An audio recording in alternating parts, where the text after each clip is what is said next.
What's going on, YouTube? I'm back with another one, coming to you live and direct from Cleveland, Ohio. Alright, so today I'm going to tell you how I started out as a student at Prime Inc. As soon as my training was over, I didn't go company, I went straight lease. Now, I chose the shortest lease with Prime, or the truck that they had with the shortest lease available at the time. The shortest lease was 9 months that they had, so I scooped that truck up. I became a lease operator, started my own business, and at about 6 months, I had enough money for the down payment. Now, I didn't want to jump, too high too soon because I already made a big jump from employee to business owner, right?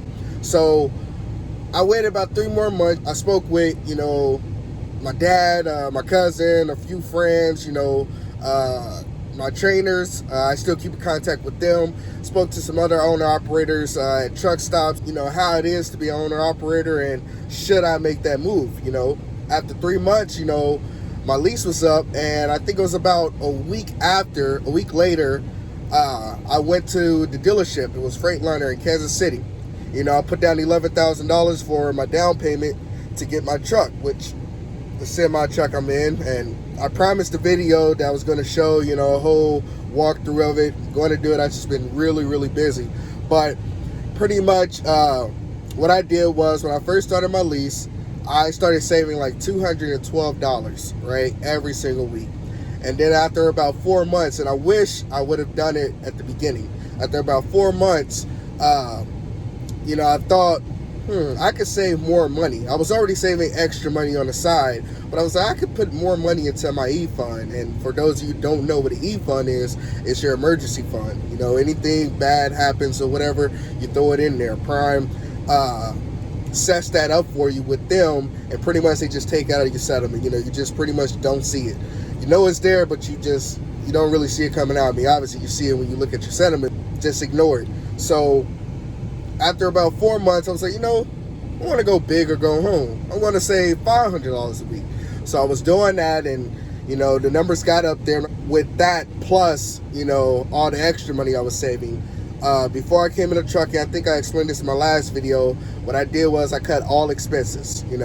I just used my points from fueling from like Love's or Pilot. Used my points to get food.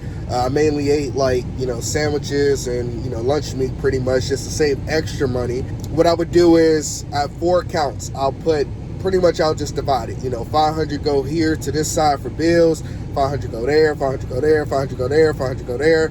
So 1 week, if let's say I still had like $500, I just wouldn't pay myself for that week. I mean, I have $500 left to spend on whatever I want, and I'm not really spending money, so why do I need to pay myself?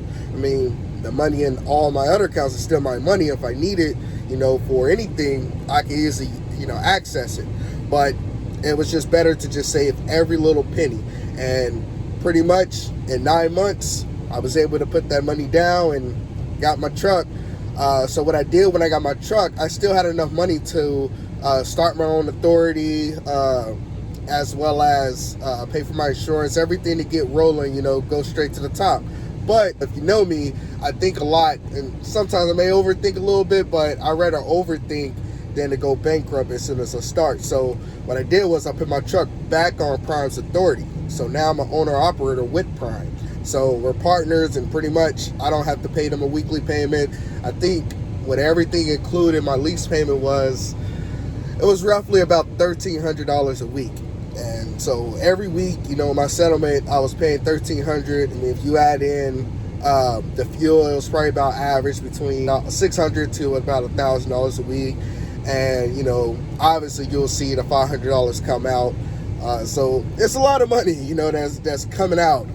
But a lot of people say, when I first started and I first got my lease, I spoke to some, I'm gonna call them seasoned drivers, and a lot of people, this is why I say, don't take, or what's the old saying, take everything with a grain of salt.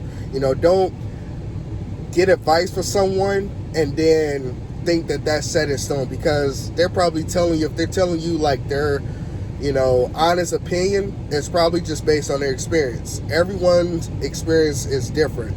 When I first came out here, I had a guy, I think he was a trainer, I'm not sure, but he was a flatbed driver, and he was like, oh, you will never own a truck driving with Prime. Yo, 9 months later, I own a truck. I mean, I didn't buy the truck from Prime. It was a Prime truck. They sold it to Freightliner, then I bought it from them, but now I own a truck, and I plan on to keep this going. You know, stay tuned for the future.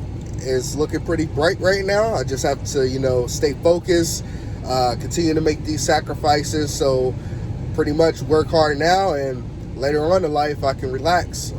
Like, comment, subscribe to the channel. I have some more. I've been really busy, but I have a lot more. What I do is I put like a lot of like notes on my notepad, or whatever it's called, iNotes on the iPhone, and you know, I make up titles and, you know, put a lot of things on what I'm going to be talking about in the future. And I've just been so busy, but you know, I'm going to make sure I start pushing out these videos a little bit more, and I got a lot more stuff coming. You know, stay tuned.